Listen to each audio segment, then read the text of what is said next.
మోషే ముఖచర్మము ప్రకాశింపగా ఇశ్రాయేలీలు మోషే ముఖమును చూచిరి. మోషే తన ముఖము మీద ముసుగు వేసుకుని. నిర్గమకాండము 34 అధ్యాయము 35 వచనం. 40 రాత్రింబవళ్ళు దైవజనుడగు మోషే సీనాయి పర్వతమందు దేవునితో గడిపిన తరువాత క్రిందకు దిగివచ్చాడు. అప్పుడు అతని ముఖము ప్రకాశించుచుండెను.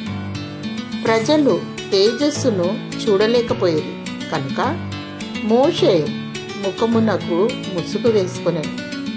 దేవుని బిడ్డ, నీ ప్రార్థనా జీవితము నిన్ను ప్రకాశింపచేయును. నీవు ఎంతగా దేవుని సన్నిధానములో కనిపెట్టి ప్రార్థించుచున్నావో అంతగా నీ ఆత్మ సంబంధమైన జీవితము ప్రకాశించును. నేడు అనేకులు ఆత్మవరములను, పరిశుద్ధాత్మ శక్తిని పొందుకొనలేకపోవటకు కారణము లోతైన ప్రార్థనా జీవితము లేకపోవటయే. కొంచెము ప్రార్థన, కొంచెము ప్రకాశము. ఎక్కువ ప్రార్థన ఎక్కువ ప్రకాశమునిచ్చును.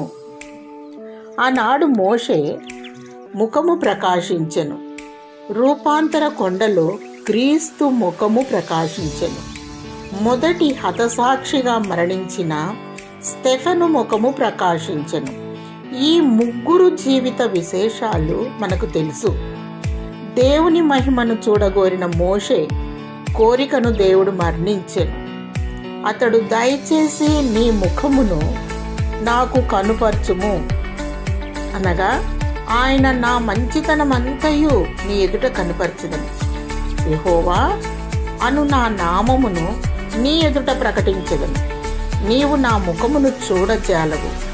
ఏ నరుడును నన్ను చూచి బ్రతుకడనెను. దేవుని బిడ్డ, నీ ప్రార్థనా జీవితము ద్వారా దేవుని ముఖదర్శనము, ఆయన నుంచి ఆయన మంచితనము, ఆత్మీయ వరములతో నిన్ను నింపునుగాక.